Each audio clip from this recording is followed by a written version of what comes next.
बिस्मिल्लाहिर्रहमानिर्रहीम। देखकर मेरे जुनून को नाज फरमाते हुए, देखकर मेरे जुनून को नाज फरमाते हुए मौत शर्माती है मेरे सामने आते हुए। फिरता गरजता गूंजता गाता हुआ वलवलों से बरख की मानिंद लहराता हुआ, मौत के साए में रहकर मौत पर छाया हुआ, मौत के साए में रहकर मौत पर छाया हुआ। काम है मेरा तगय्युर, नाम है मेरा शबाब। मलियाबादी के गजल के अशार हैं और जोश साहब से माफी मांगता हूं कि इसमें मैंने कुछ तरमीम की है। और तरमीम कहां की है कि काम है मेरा तगय्युर, नाम है मेरा शबाब। इत्तेहाद इत्तेहाद इत्तेहाद कहां है? बेशक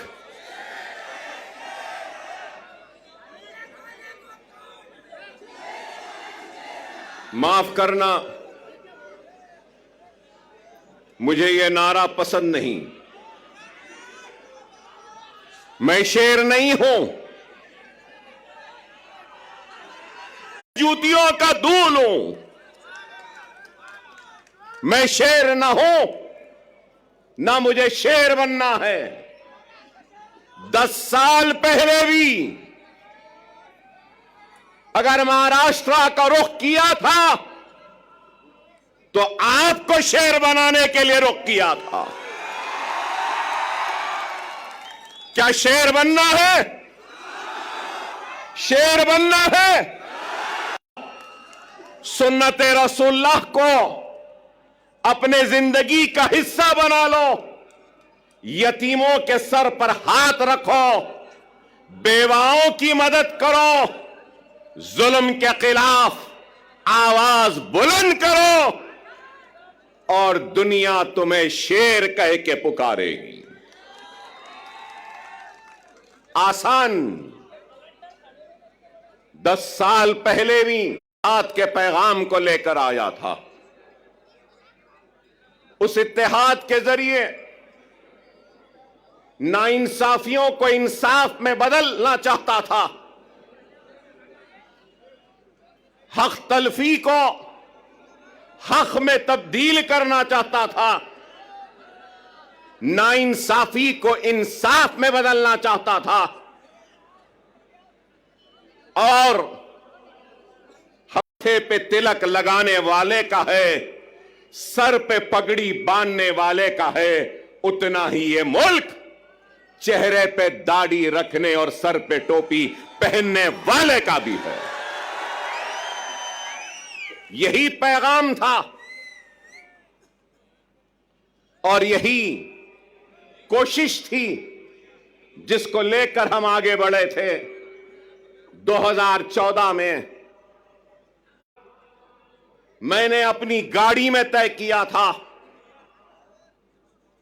अपनी जान को हथेली में रखकर डराया गया, धमकाया गया, लेकिन न डरे न घबराए, बेखौफ होकर बेबाकी के साथ इज़ारे हक को बयान किया और सिर्फ आपसे अगर इल्तिजा की और इत्तेहाद कहा।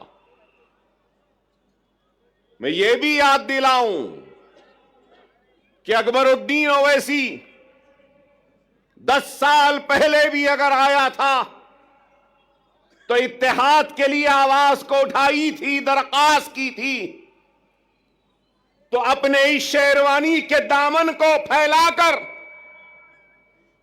अपने कलमगो भाइयों के सामने यही कहा था कि ये इत्तेहाद का भिखारी आया है, तुम अपने इत्तेहाद की खैरात मेरे दामन में डाल दो।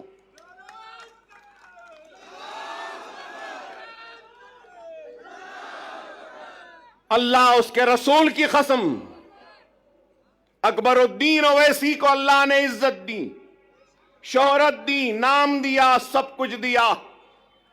लेकिन एक बात कहूंगा, आखिर का अगर कोई लीडर है तो अकबरुद्दीन ओवैसी है। न पहले बड़ा बनने की ख्वाहिश थी, न आज है। मैं तो सबसे छोटा हूं, आप सब मुझसे बड़े हैं और आप इनसे भी बड़े हैं। और इनके बाद और आपके बाद में मैं हूं। इस चीज को, क़यादत एक अजीम जिम्मेदारी है और सदक़े दिल और बेगर्ज होकर जो खिदमत करेगा तो अल्लाह उसकी क़यादत में इस्तेहकाम और मजबूती देगा। क्योंकि मुझे मेरे वालिद और सालारी मिल्लत ने मुझसे कहा, गर्ज वाले की तकलीफ का एहसास होगा, जब तुम्हारी क़यादत में गर्ज आ जाएगा तो फिर वह क़यादत मजबूत नहीं हो सकती। खुदारा इस बात को समझो, मिल्लत की फलाह व बहबूद, मिल्लत की तरक्की, मिल्लत की खुशहाली के लिए अपने जात की खुशियों की कुर्बानी देनी होगी। अगर बगैर किसी मफाद से अगर कोई आगे बढ़ता है तो अल्लाह सुब्हानहू व तआला उसको कामयाबी व कामरानी अता करता। अगर आज मैं यहां खड़ा हूं तो लोग समझेंगे कि 10 बरस बाद अकबरुद्दीन ओवैसी यहां आया है, तो याद दिलाना चाहता हूं, 10 बरस हमारे मालेगांव के एमएलए साहब नहीं थे, मुफ्ती साहब नहीं थे। 10 बरस पहले हमारे धुलिया के एमएलए नहीं थे। अरे मैं क़यादत बनाने आया था, क़यादत बनी, महाराष्ट्र की बागोदौड़ इन जिम्मेदार हाथों के हवाले किया और इन जिम्मेदार हाथों ने इस क़यादत को आगे बढ़ाने की, ले जाने की। और आज 10 बरस बाद अगर आया हूं तो इस क़यादत को मजबूत करते हुए,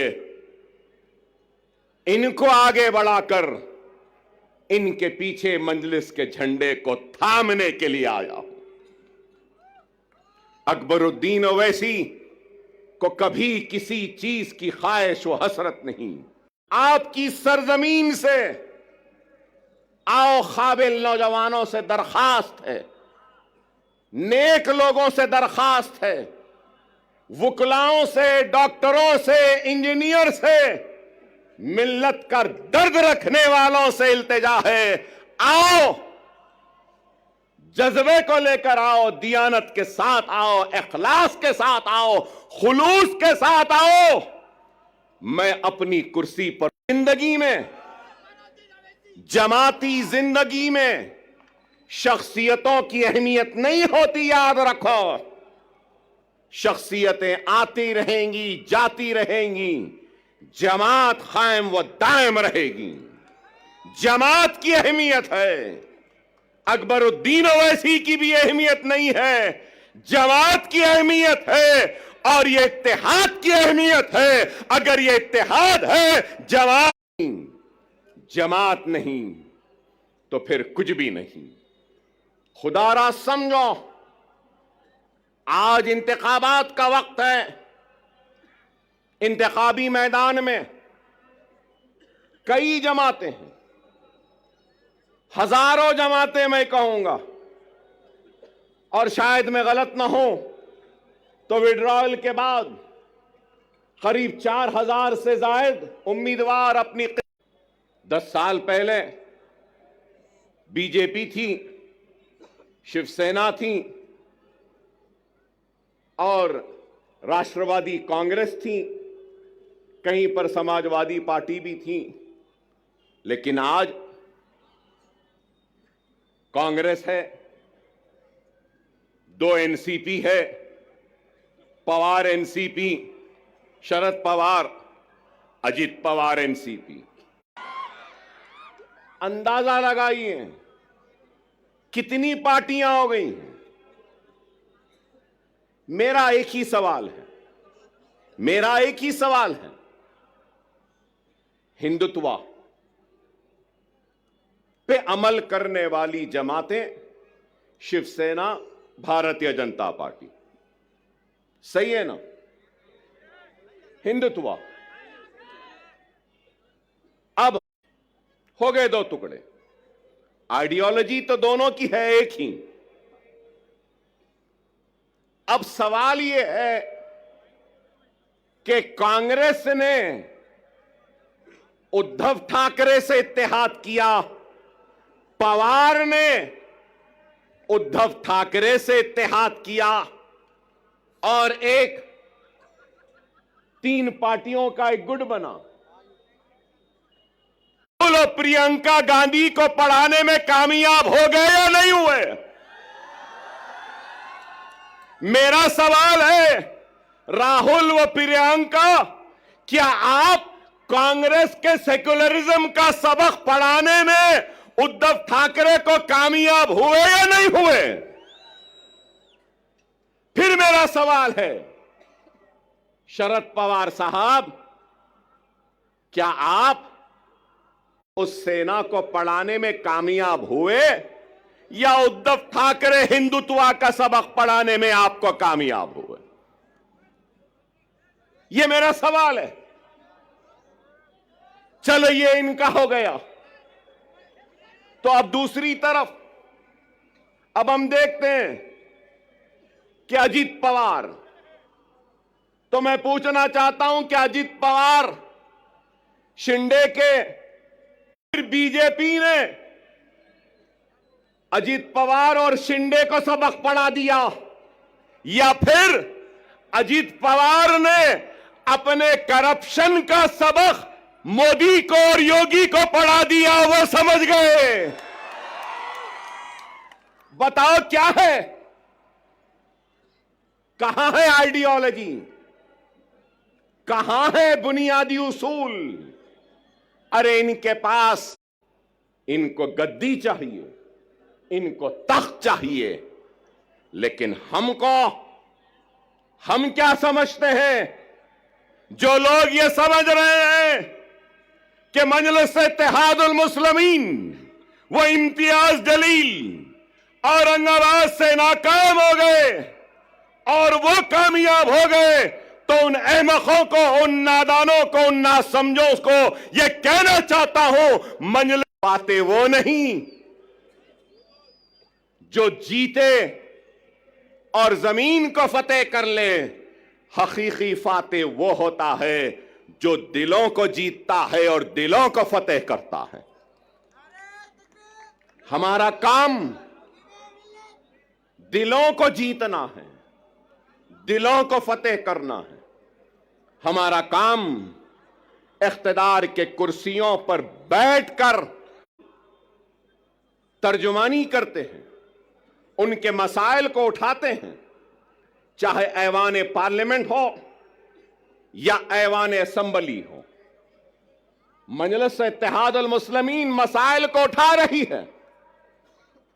मजलिस इत्तेहादुल मुस्लिमीन बेशक मुसलमानों की आवाज बनती है, मुसलमानों के मसाइल को बनती है, तो हर किसी की आवाज बनती है। बैकवर्ड क्लास की बनती है, ओबीसी की बनती है, मराठा समाज की बनती है, तो हर समाज की आवाज बनती है। बेशक अकबरुद्दीन ओवैसी मुसलमान हैं, मैं ला इलाहा इल्लल्लाह मुहम्मदुर रसूलुल्लाह कलमा पढ़ने वाला मुसलमान हूं। मुझे नाज है मुसलमान के मैं हिंदुस्तानी हूं। हम हर एक के मसाइल उठाते, यहां पे बैठे हमारे दलित समाज के लोग हैं, दूसरे समाज के लोग हैं, बैकवर्ड क्लासेस के हैं, मुसलमान भी हैं, हर कोई है। मैं यही बात कहना चाहता हूं, हां, मुसलमान की आवाज बनकर हम मुसलमान के मसाइल को उठाते हैं। मैं उठाता हूं, मुझे शर्मिंदगी नहीं है। तलफी पे लड़ता हो, मुसलमान की हक की लड़ाई लड़ता हो और नाइंसाफी पर आवाज को बुलंद करता हो, इसलिए कि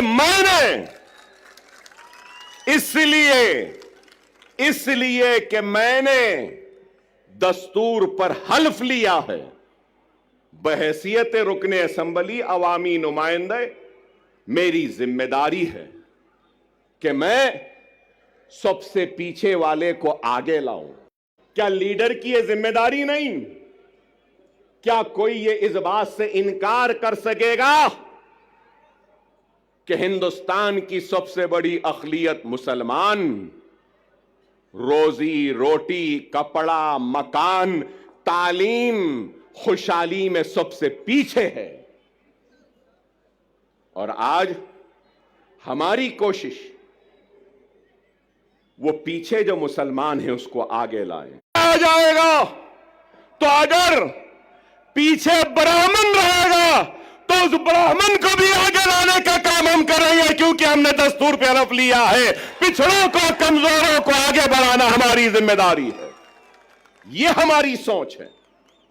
लेकिन हमारी सोच को मीडिया हाउसेस, अभी इम्तियाज जलील साहब ने मुझसे कहा कि इनके साथ साथ वो आपके दोस्त आए हैं, हमको बताते हैं कि हम भड़काऊ भाषण देते हैं। भड़काऊ नहीं देते, हम हक बयान करते हैं। वो अलग बात है कि हमारी हक बयानी का जवाब इनके पास नहीं होता तो उसको भड़काऊ बना देते हैं।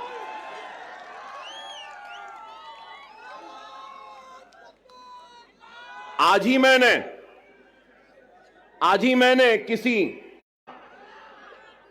के बटोगे तो कटोगे, लोग काफी एतराज कर रहे हैं उस बात पर, मगर मैं ये कहूंगा, बीफ के नाम पर, मॉब लिंचिंग के नाम पर, घर वापसी के नाम पर, सर पे टोपी पहनने के नाम पर, दाढ़ी पालने के नाम पर जो तुमसे, क्या यह मुल्क को कमजोर नहीं कर रही है? इसका जवाब दो मुझे। अगर हिंदू और मुसलमान को तुम लड़ाओगे, हिंदू और मुसलमानों को नफरत कराओगे, तो क्या यह मुल्क को कमजोर करने के बराबर नहीं है? और अगर मैं कह रहा हूं, मैं अकबर ओवैसी मुसलमान, मैं कह रहा हूं नरेंद्र मोदी, ऐ योगी, जितना तेरा हिंदुस्तान है उतना मेरा भी हिंदुस्तान है। हिंदुस्तान न तेरी जागीर है न मेरी जागीर है। हिंदुस्तान हिंदू, मुस्लिम, सिख, ईसाई, पारसी, हर मजहब के मानने वालों का है। मजहब भगवान अल्लाह गॉड को नहीं मानने वाले का भी है, किसी एक का नहीं है। क्या है? बेरोजगारी। इस मुल्क का सबसे बड़ा मसला क्या है? महंगाई। इस मुल्क का सबसे बड़ा मसला क्या है? हर 2 मिनट 3 मिनट को रेप होते हैं। इस मुल्क का सबसे बड़ा मसला क्या है? ग्रेजुएट्स को नौकरियां। इस मुल्क का सबसे बड़ा मसला क्या है? मुल्क की कमजोर इस मुल्क का सबसे बड़ा मसला क्या है? रुपये की गिरती हुई कदर को ऊंचा करना। आप बताओ, क्या बेरोजगारी को दूर करने कुछ हो रहा है? महंगाई को दूर करने कुछ हो रहा है? क्या बेघर लोगों को घर देने के लिए कुछ हो रहा है? कुछ नहीं हो रहा है। सिर्फ इस मुल्क बटोगे तो कटोगे कहां? उसके बाद कहा कि जात पात की सियासत। अरे जात पात की सियासत बोलने वाले, तू ये क्यों नहीं कहता कि मजहब की सियासत नहीं करनी चाहिए? ये बात क्यों नहीं कहते? ये तो मजहब की सियासत करेंगे, नफरत के बीज को बोते जाएंगे, असल मसाइल से तवज्जो होने वाला एक रेप, ये हिंदुस्तान का सबसे बड़ा मसला है। एक औरत रात के अंधेरे में घूम नहीं सकती, खेतों में उसकी इज्जत और इस्मत को लुटेरे लूट रहे हैं, यह मसला है। अरे इस पे बात करो, इस पे कुछ करो। नहीं, मुसलमान ऐसा, मुसलमान के इतने बीवी, मुसलमान हो गया। CAA NRC, CAA NRC. Parliament में थे इम्तियाज जलील साहब, हर मसले पर। अरे आप बताओ, आज मैं यहां खड़े होकर कह रहा हूं, जिम्मेदारी के साथ कह रहा हूं, मजलिस इत्तेहाद अल मुस्लिमीन के एक जिम्मेदार लीडर की हैसियत से कह रहा हूं और ये ऐलान कर रहा हूं, उनके लीडर, मैं उनसे कहूंगा, हमारा पूरा साथ आपके साथ है, हमारा पूरा ताउन आपके साथ है।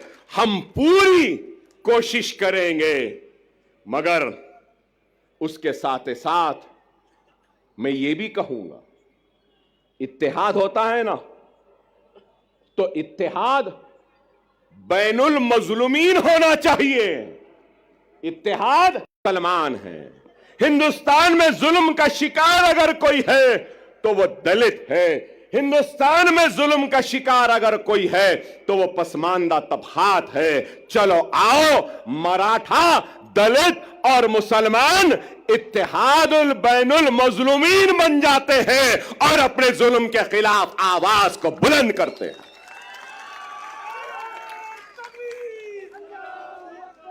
मगर मेरी बात का इजाज कर रहे हैं, भूख हड़ताल में बैठे हैं, उनसे कहना चाहता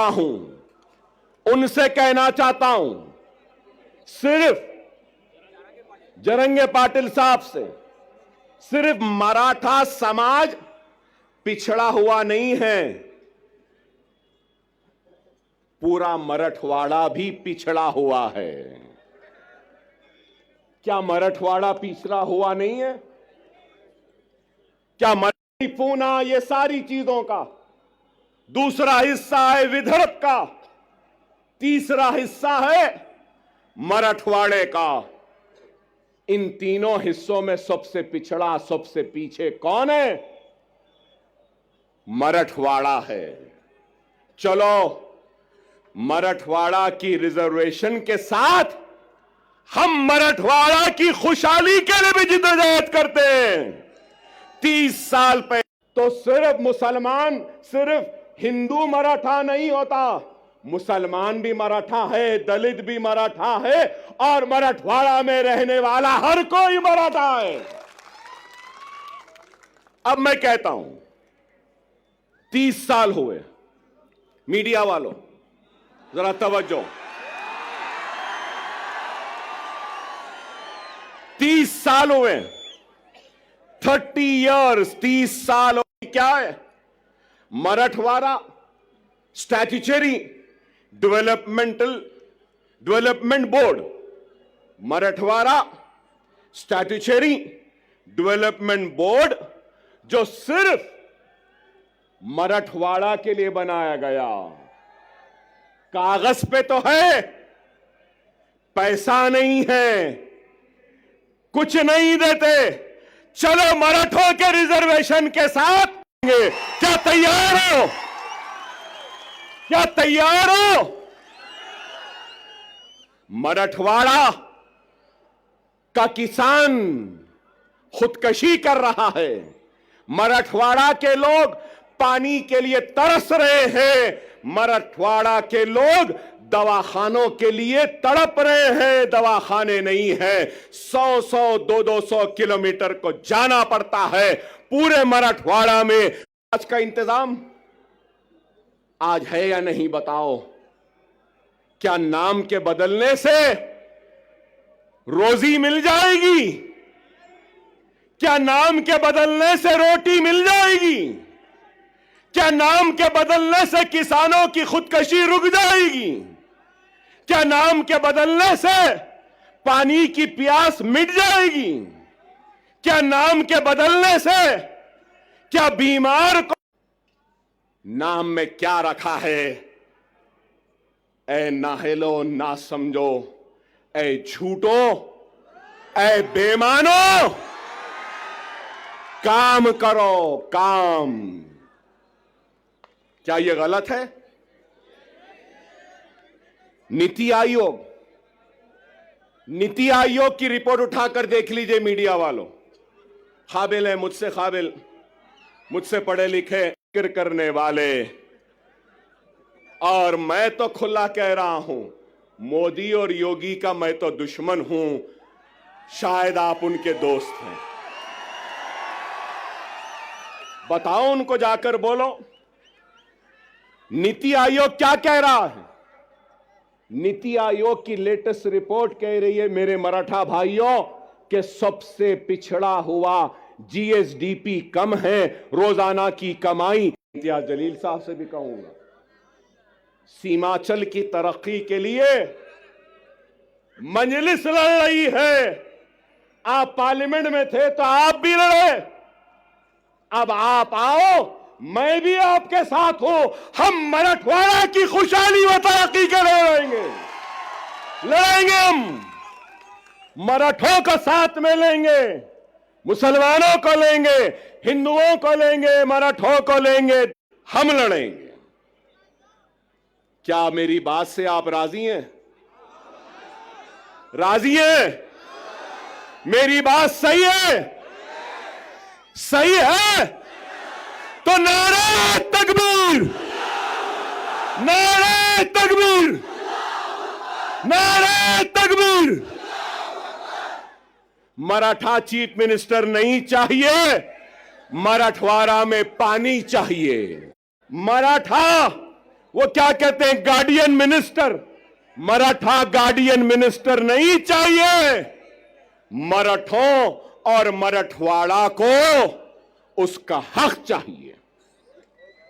ये हम चाहते हैं, ये हमारी सोच है, ये हमारी फिक्र है। मैंने आपसे पहले भी कहा कि क्या उद्धव ठाकरे वोट की अहमियत को समझो। यहां मौजूद सारे लोगों से कहूंगा कि जमहूरियत के जश्न, ये इलेक्शन में तुम्हारी सबसे बड़ी अगर कोई ताकत है तो याद रखो, वो तुम्हारा वोट है। वोट का सही इस्तेमाल करो। अगर वोट का गलत इस्तेमाल करोगे तो नहीं मालूम क्या गारंटी है। पूरी गारंटियों का दौर चल रहा है। हमारे पास भी 6 गारंटी आई, कर्नाटक में भी गारंटी आई, हरियाणा में भी गारंटी आई। मिस्टर मोदी ने कहा कि मोदी की गारंटी, वाह वाह, ठीक है भाई, वहां भी गारंटी, यहां भी गारंटी, इनकी भी गारंटी, उनकी भी गारंटी, चाय वाले की भी गारंटी। मैं ये यहां मौजूद ये लोगों का सवाल है, क्या शरद पवार गारंटी देंगे कि इलेक्शन के बाद आप मोदी के साथ नहीं जाएंगे? देंगे? क्या अजीत पवार साहब आप गारंटी देंगे कि इलेक्शन के बाद आप शरद पवार के पास दोबारा वापस नहीं जाएंगे? वाले के पास चाय की प्याली लेके नहीं जाएंगे? क्या शिंदे गारंटी देंगे कि इलेक्शन के बाद वो ठाकरे के पास दोबारा नहीं जाएंगे? नेहरू और गांधी क्या इस बात की गारंटी देंगे कि वो कभी भी बीजेपी और मोदी के साथ नहीं जाएंगे, हिंदुत्व के साथ नहीं जाएंगे? अरे आज काउंसलिंग करना है कि हम हिंदू हैं, हिंदुत्व पॉलिटिक्स हम में है और हम हिंदुत्व पॉलिटिक्स को कबूल करते हैं।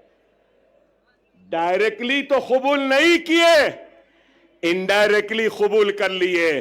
कोई ऐसा खाता है तो कांग्रेस ऐसा खा रही है। यही है, यही है। समझो मेरी इस बात को। आवाज है, राव की आवाज है, रेड्डी की आवाज है, पाटिल की आवाज है, पटेल की आवाज है, गांधी की आवाज है, पवार की आवाज है, हर किसी की आवाज है। अगर आवाज नहीं है तो ला इलाहा इल्लल्लाह मुहम्मदुर रसूलुल्लाह कलमा पढ़ने वाले की आवाज नहीं है। और मैं इस सियासी शोर गुल में जोरदार नारा लगाने के लिए आया हूं, अपनी जात के लिए नहीं आया हूं। मैं तुम्हारी इज्जत के लिए आया हूं, तुम्हारे वक़ार के लिए आया हूं, तुम्हारे वजूद का एहसास दिलाने के लिए आया हूं कि हम जिंदा हैं, हम मुर्दा कौम नहीं है। तुम जिंदा कौम हो। अगर तुम जिंदा कौम हो तो उठो, उठो। तो याद रख लो, तुम्हारा वजूद खतरे में है। यही जोश, यही वलवला, यही उठना 20 तारीख के दिन है। उठोगे ना?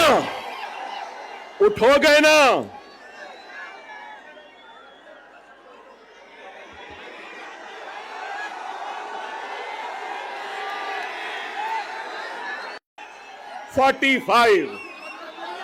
कैंपेनिंग का टाइम 10 बजे, अभी 15 मिनट बाकी है।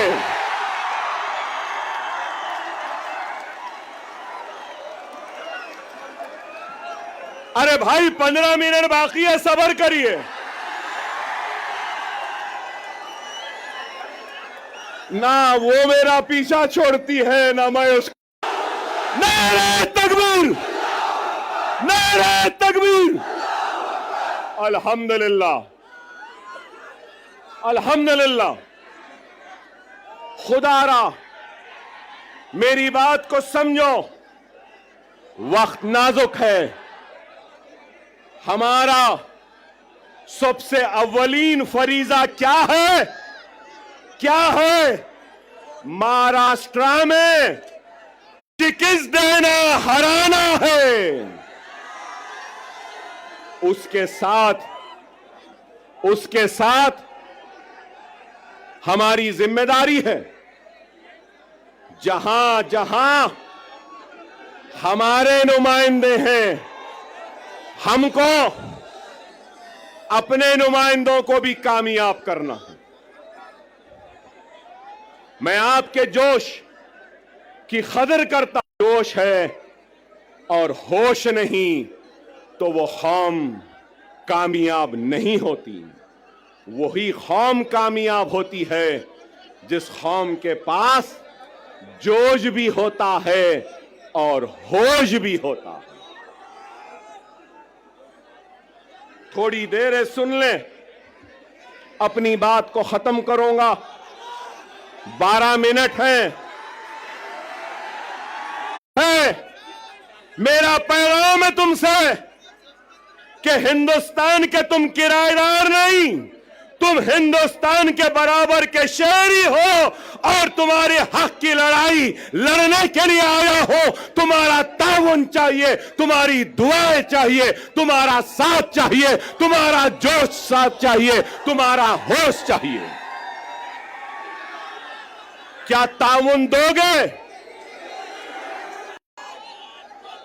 तो मजलिस इत्तेहादुल मुस्लिमीन से किसी भी वजह से दूर होने वाले हर फर्द, हर मर्द, हर खवातीन, हर कायद से अपील करता हूं कि आओ इस जमात में आ जाओ, वापिस आ जाओ। ये जमात तुम्हारी भी है, ये तुम्हारी थी।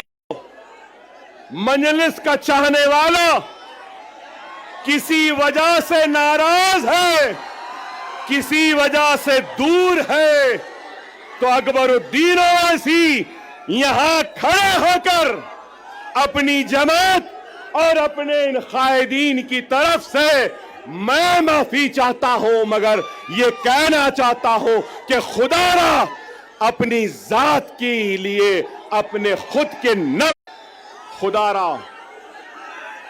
आओ, हम अपने कुर्सियां तुमको देने तैयार। बहुत से उलमा, मशाइखीन, वुकला, डॉक्टर्स, इंजीनियर, रोजमर्रा की मजदूरी करने वाला एक मजदूर, मैं उससे अपील करता हूं कि आ जाओ। ये वक्त है, ये वक्त है 2 मिनट की खामोशी।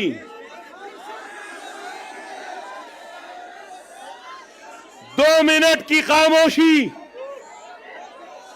मेरी बात को सुन लो। महाराष्ट्र की तारीख में ऐसा सुनहरा वक्त नहीं आया जो अब है। अगर हम ना ठाकरे, ना शिंदे, ना गांधी, ना पवार, हमारी मर्जी, हमारी इजाजत के बगैर कोई भी तख्त पे नहीं बैठ सकता। सुनहरा मौका है, समझो। तुम बादशाहगर हो। तुम क्या हो? बादशाहगर हो। समझो इस बात को। मैं किसी का नाम नहीं ले रहा हूं, मगर हर एक से अपील कर रहा हूं, आओ, ये तुम्हारी जमात है, ये तुम्हारी अपनी जमात है। अगर तुम, एक बात कहूंगा, एक बात कहूंगा, एक बात, पसीने से, अपने खून से उस जमीन को सेंचते हैं, वो बीज एक पौधे का शक्ल इख्तियार करती है, फिर उसके बाद वो पौधा एक दरख्त बनता है, और दरख्त बनने के बाद उस दरख्त में क्या आते हैं? फल आते हैं। फल। ये वक्त सुनो, ये खाने का वक्त है, फलदार दरख्त को काटने का वक्त नहीं है। खुदा इस बात को समझो। मेरे उलमा ये बात को समझिए, मेरे मशाइख इस बात को समझिए, मेरे डॉक्टर साहिबीन इस बात को समझिए, मेरे वुकला साहिबीन समझिए, मेरे गरीब मुसलमान भाइयों इस बात को समझो। ये फल खाने का वक्त है। आपकी बेचैनी है? नहीं तो बहुत सोच के आया था, जरा चाय चाय भी बोलूंगा, चाय वाले को भी बोलूंगा, मगर आप बोलने नहीं दिए।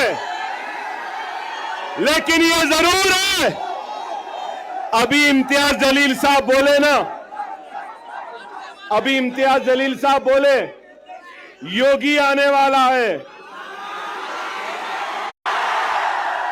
मोदी तेरे आने के बाद अकबर भी आने वाला है।